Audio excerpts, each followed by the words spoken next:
Have you ever wondered what would happen if Frosty the Snowman turned out to be incredibly muscular and hot? Well, then the 2024 Netflix film Hot Frosty is for you. Starring Lacey Chabert as a lonely widow Kathy who accidentally brings a muscular snowman named Jack, played by Dustin Milligan, to life, the townspeople quickly take to this friendly stranger, except for the suspicious police officer, Nate, played by Craig Robinson. Shenanigans ensue as Kathy tries to keep Jack away from Nate and from her heart. Join us as we review the Netflix original film, Hot Frosty.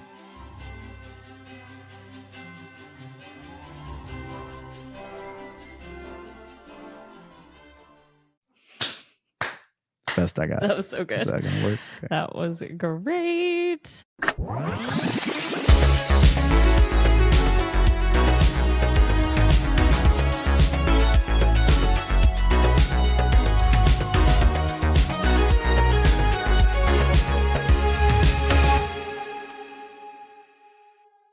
Hello. Hello. And welcome to Once More Unhinged with Holidays. Holidayville. It is. Oh, Hope Springs. Welcome to Hope Springs. So it is December 3rd here.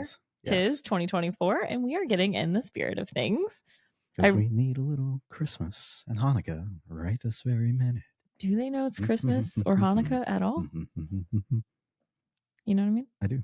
Okay. Okay. Yeah, so Hello. Hello. Welcome to Once More Unhinged. We are unhinged, A as weekly always. chat show where we get together to discuss what we're reading, watching, listening to, or engaging with this week. I am Ryan Hot Frosty something.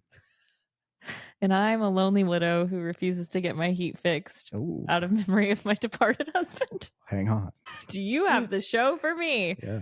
Hello, everyone. Hi. So, Hi, Jenny. I don't know if you all know this. I know this. Ryan, Mhm. you love an unhinged holiday film. I do love unhinged holiday films. I even love good holiday films that just have like a little bit of like an unhinged moment in Yeah. them. That's true. You do. But yes, I have a track record for being drawn into incredibly unhinged holiday films. Love that. The one, there's two that come to mind. Well, there's plenty that come to mind. Obviously, everyone loves National Lampoon's Vacation. Classic. That is completely unhinged. It's silly. It's slapstick. It is comedy at its finest. Mhm. But that's mainstream comedy. I also love like the really dark, twisted sense of humor holiday films. Yeah. There was a film that came out in the 90s called Jack Frost. Oh, that about movie the killer snowman. terrified me. And it had, what was the name of the gal from American Pie? Shannon. So production has determined it's Shannon Elizabeth. Yes. Shannon Elizabeth. Okay, Mhm. she's in it. Anyway, it's about this killer snowman who, oh my Yikes. God, he goes around haunting this town, trying to like, just do what he does. He's killing people. Anyway, it is completely unhinged. Terrifying. My buddy John David and I used to watch Shout this out. obsessively, like Yeah. every single Christmas. Anyway, I love unhinged Christmas films. The Ref is another one that comes Oh, to I don't mind. know that one. All-star cast, completely unhinged about this cat burglar somewhere on the East Coast who gets caught up in a Christmas Eve fiasco with family and festivities. Yeah. You and I watched watched that. it. We watched that It's at my completely old unhinged. house. Completely unhinged. Yeah, I remember watching that thinking, Yes. what? Yeah. So all of these holiday movies that like mix nuts with Steve Martin, Mavish, you're probably the only person who's going to get this. Never heard of it. Mix nuts with Steve Martin is another one. I just love unconventional, like, oh, it's a fairy tale, Santa's real, it's snowing outside. That what Hallmark does best. Yeah. I also love like kind of the complete opposite. Okay. But this to me is unhinged in so many ways. Yeah. Okay. Here we go. So I'm here for it. yeah. Whew. Hot Frosty. Right, so Jennifer, Ryan. this hit Netflix at the end of November. It did. I don't remember who directed it. This is directed by Jerry Chicote and written by Russell Hainline, starring Lacey Chabert, who is really well known now for her appearance in a lot of Hallmark Lifetime movies. Yeah. And as playing Gretchen Wieners in Mean Girls, which was pivotal to my High School Development. Yeah. And Dustin Milligan, who is the hot doctor boyfriend in Schitt's Creek. Okay, this is baffling. I'm on IMDb just because I wanted to make sure I got the credits. The third billed actor is Chriselle Strauss, who we see for a millisecond in the beginning at Kathy's Cafe. Okay. Chriselle is on Selling Sunset. Oh, that's right. You pointed her out. Yeah, Sorry. She's the third build. You called it. How is Craig Robinson not third build on IMDb? I don't know. Well, I don't understand. Okay, so Ryan, take us through Hot Frosty. Listen, this is a very simple synopsis, okay? The cold open probably gave this movie too much credit. This is a movie about a magical scarf that brings a snowman to life. A muscular snowman. Very muscular. He's been working out, like veins are popping. And we're just supposed to accept that he has no ID. He has no identification. He has no social security number. He can speak English, but he doesn't know rudimentary tasks or just how life in the real world operates. Okay. So here we are. We have the holiday queen. Lacey Chabert. Lacey from Lifetime. No, I don't know. I think Hallmark? she's Hallmark. Sorry. Yeah. Cut. Is there a difference? Wow. From Hallmark. Solid question. Okay, so we have Lacey from Hallmark. We have Hot Guy from Schitt's Creek, who always was fully clothed in Schitt's Creek, so I had no idea that he was ripped, respectfully. Buff, respectfully. One may be asking, why is the snowman ripped?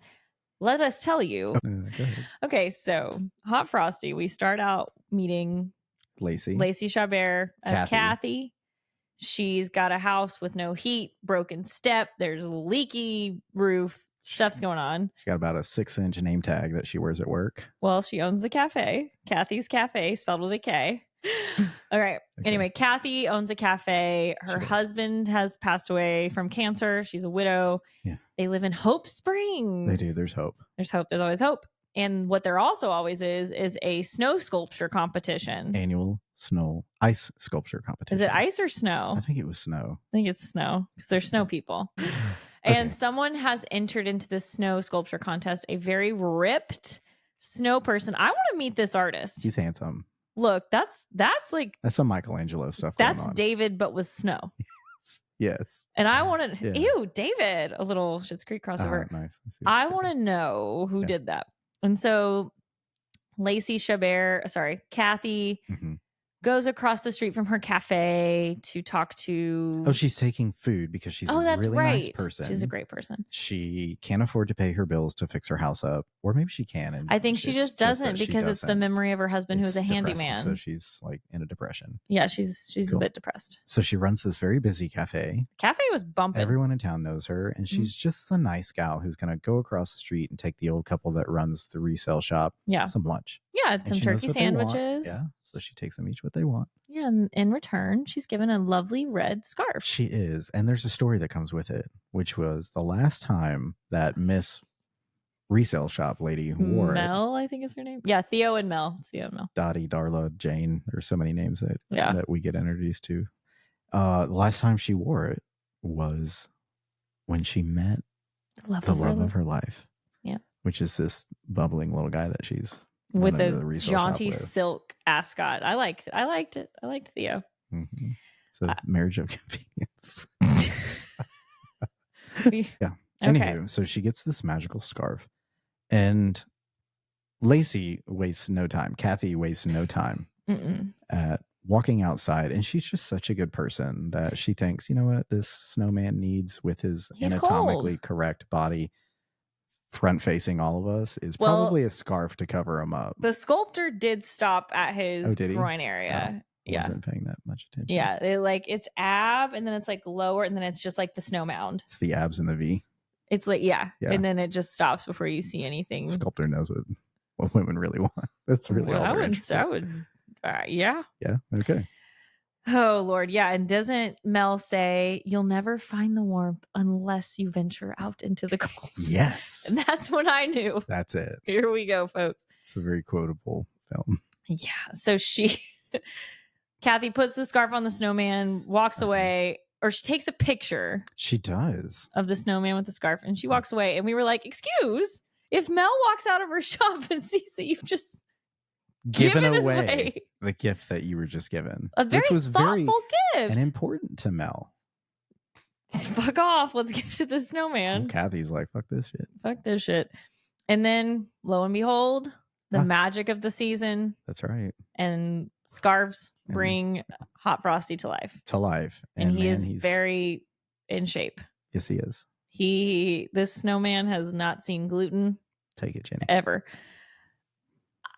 Okay, this movie, when you're clicking watch now, you're not you're not going for the gravitas. Oh. Hot Frosty, it's in the name. Okay?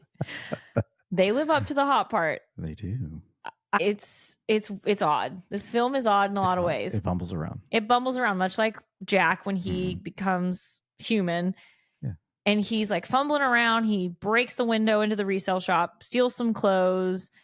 And, we have a funny moment where before he gets into the clothes, the Ethel Jenkins from the get-go sees him and is like, oh my, Which I think is a really funny nod because they keep saying that he was a streaker.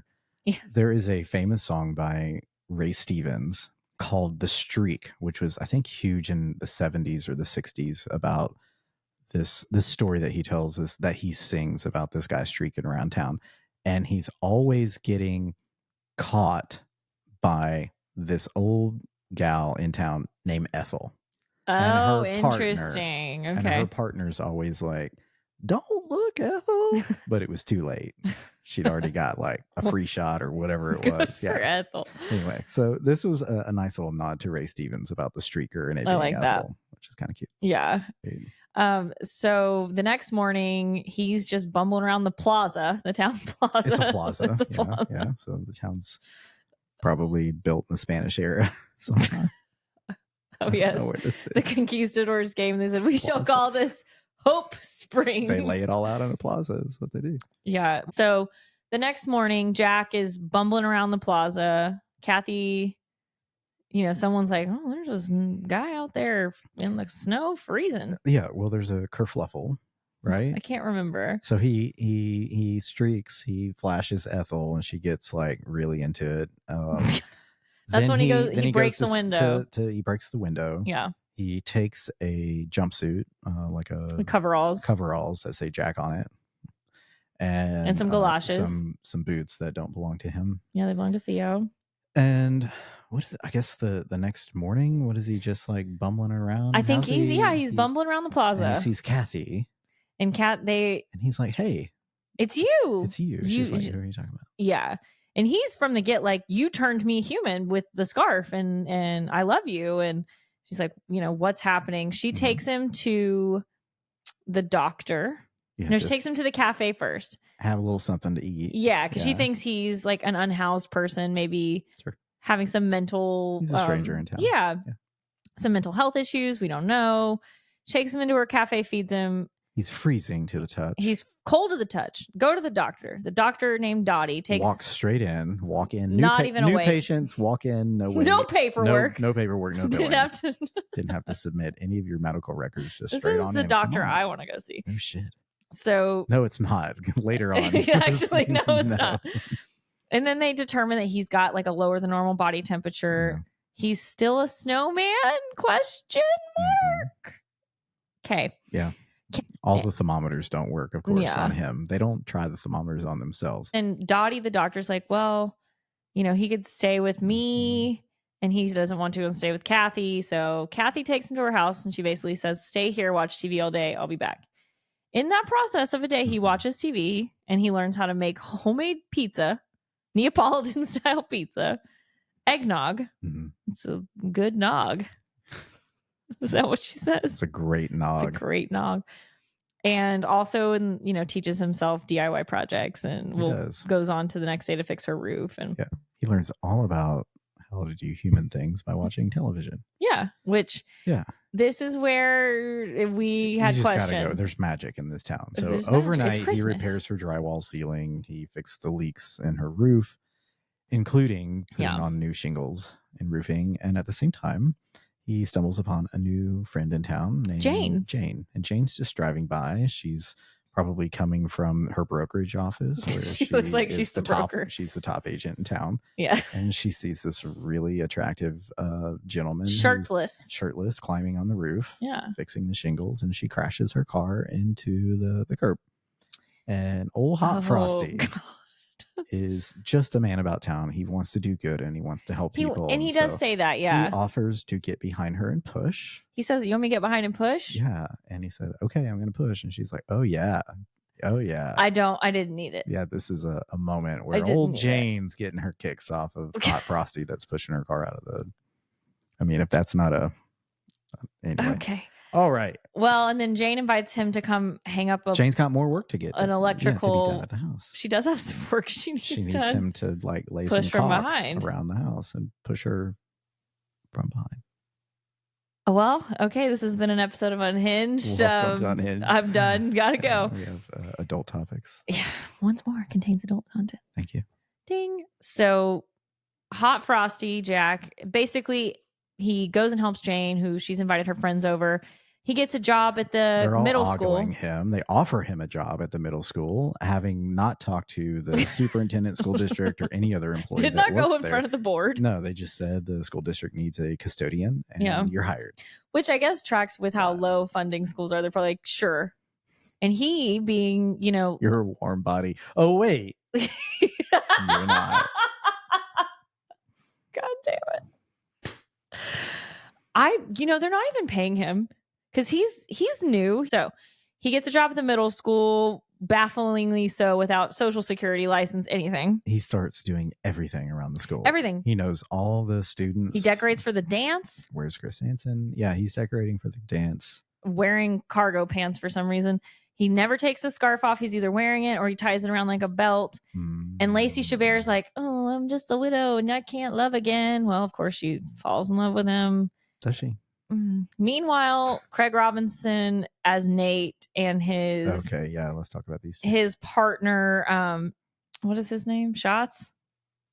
Chaz? Anyway, his partner, played by Jolo Trulio, who is they're both really famous comedic actors. They are. They were the bright spot in this film for me. They're really funny. They were the comedic relief. Yeah. Craig Robinson is like very serious. He's trying to find who broke into the store. He's trying to figure out who Jack is. He takes the law very seriously. He's very serious. I mean, he plays this like Michael Caine. In the Muppets. In the Muppets as Ebenezer. He's gonna get an Oscar. Like he's playing this like he's getting the Oscar. And they're great. And so they're trying to figure out who Jack is. And meanwhile, Kathy is trying not to fall in love with him, but we get the montage of them making cookies together. And oh yeah. We also get a Pretty Woman montage when she takes him shopping because he needs to go to the dance. He's going to the dance. Asked her to the dance, and she says, "Well, you need something to wear." Custom tuxedo. He's asking her to the dance. He's a custodian, and he's just going to not getting paid. He's crashing a student's dance. No, he does say they've been. He's a chaperone. Yeah. You're right. But he's allowed to bring a date. He's allowed to bring a date, and evidently go spend her money on an outfit. Yeah. Meanwhile, he's like buying all stuff. He bought a new pane of glass on her credit card. He's buying everything via Amazon on her credit card or on the computer. He bought her that snowflake necklace. They fall for each other. Then, of course, the Christmas party at the cafe. Craig Robinson arrests him, books him, and is like not bailing him out. It's Christmas Eve. I'm out. She's like, "No, he's melting. He's dying." And then all the town. It's $2,000 bail. $2,000 bail. He didn't take him in front of a judge. He literally took him across the street, put him in the drunk tank. Basically. Yeah. Where's the law and order in this town? What was the judge out in West Texas? That was the judge, jury, and executioner. Don't trust your soul to know. Hope springs Southern lawyer. That's it. Yeah. Okay. Town all comes together to donate $2,000 to free him. I hope Nate gave everybody their money back. I doubt he did. No. But public funds. If he's found innocent, he'll get the bail back. That's true. Put him out in the snow, and they think he's dead. They all just turn and walk away to leave him dead. Yeah, so they bail him out. He doesn't seem to to be alive because he's melting. He can't be in the heat. Too hot in the jail, and the sheriff wouldn't turn the temperature down. So they lay him out in the snow, and they're waiting. And I told Jenny, I said, he's not going to come back to life unless he gets a magical kiss. And boy, were you right. And man, old Lacey leans down and lays one on him. Mm-hmm. And he looks like a corpse, and their chemistry looks exactly as it did the rest of the film. And nothing happens. So they all turn their back on this snowman that they were so enamored with. He was just a beloved member of the community for about 5 minutes. They put up bail to bail him out of jail, and then they just turned their back on him, probably to go build a new snowman, as I predicted that they probably would. Had he not come back to life, you better guarantee they're going back to the plaza to build another snowman. Yeah. Yeah, and everyone was get to say like what they wanted, like what features that they wanted included. God. Can you make him a handyman? Can you make him a baker? Can you make him a mover and a shaker? Who would your ideal snow person be? Who would it be? Or describe your ideal snow person. Oh, well, I have my ideal snow person as my co-host on my podcast. My snow gal over here. I can't fix your roof shingles. You can't. Thank God. Okay. Yeah. So after they're walking away to go carve a new snow person, he says, Kathy. And then they hug, and he's got a new shirt on, and he has like, he's a human now. Warmth. He's like, oh, what is this feel? What is this feeling? So sudden and new. I'm not over Wicked, guys. So Lacey's like, oh, you're cold. You're cold. He's a human. How? Okay. And then we end the movie. Everybody's happy. They go to Hawaii. As you pointed out, TSA is not going to let him through the airport. Who is this guy? He has no license. What is his date of birth on his license? 4 days just prior? Jamming around like he's been a human forever. Probably, yeah. So let's talk about it. The chemistry was awful. It was bad. These two actors did not have chemistry. They're both attractive individuals. They are, and they're not bad actors. We've seen them in multiple things. We've seen them in multiple stuff.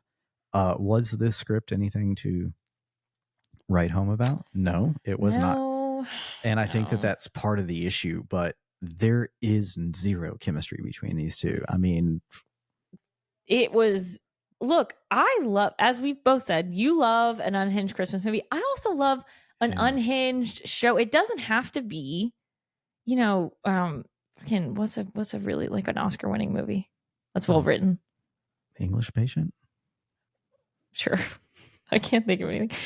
Like, it doesn't have to be, what's something that's well written? Shakespeare in Love? Yeah, I don't know. There's like something that people are screaming at us. Sorry.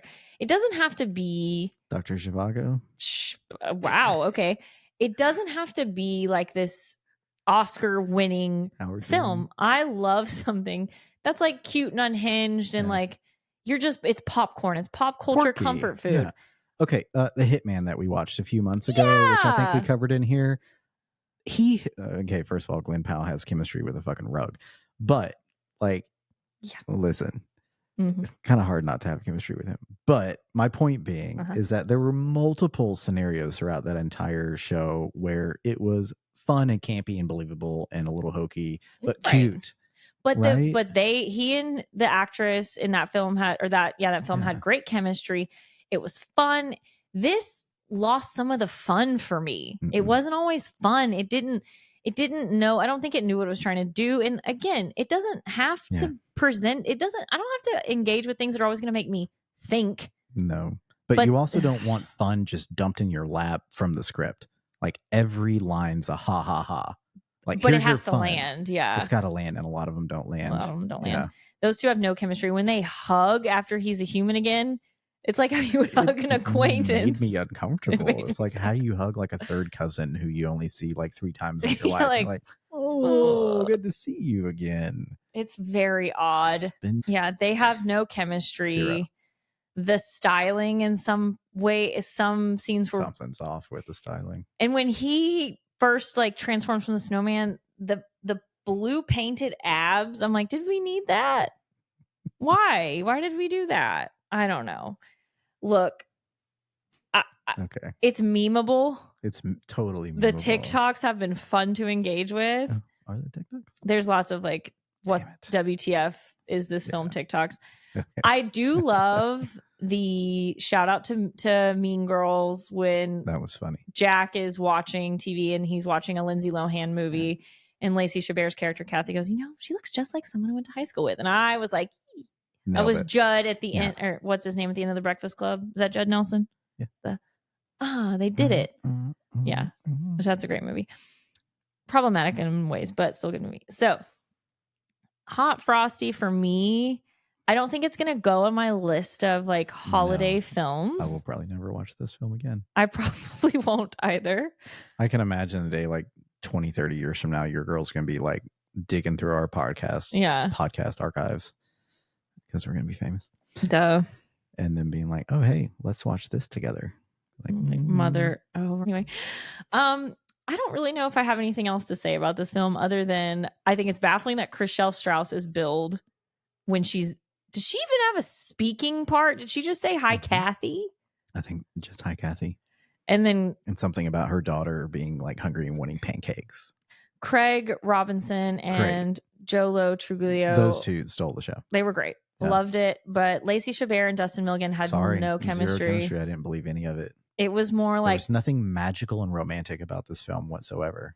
She just seemed at the end like resigned. She seemed resigned this entire film. And even the it's bloopers. Not the character. It's not the character. No, the bloopers, that one you were like, did they even like each other? There was a vibe. I'm wondering weird. What the chemistry was like on set, because on film it's not there for us. No. Yeah. He seemed like he was having fun with it. Sometimes. She didn't seem like she was having fun. The Pretty Woman little montage like thing where she has the snowman cufflinks. I like the idea of it. I like the idea, but when she snapped it and he did like, it was. I think at one point I asked you, I was like, "Are they under duress? It missed. Is this a hostage situation?" It was weird. Yeah, but. Well, thank you for watching it with me. I'm so glad we did it. It was fun. Like we had fun watching it. I mean, we knew what we might get going into this. And that's okay. We went into it just with the idea of like, this looks fun. It's holiday. It'll be good banter for the pod. And we hope that you guys have enjoyed it. And we hope that we've saved you an hour and a half of your life by not clicking on this one. There's thousands of other holiday movies that have come out on Netflix this year. We should watch them. As well as Hallmark and others. Yeah. And talking to you, what are your favorite holiday films, unhinged or not? Send us a message, oncemorepodcast@gmail.com. Message us on Instagram or Facebook or Threads. Please. We want to hear. Let us know. Speaking of unhinged. Here we go. Breaking news update from our unhinged story last week where we talked about the banana art. You will recall. Yeah. Ryan, what is unhinged this week? The conceptual artwork that comedian Maurizio Catalan sold at auction at Sotheby's for $6.2 million. Ryan, is this like a intricate painting?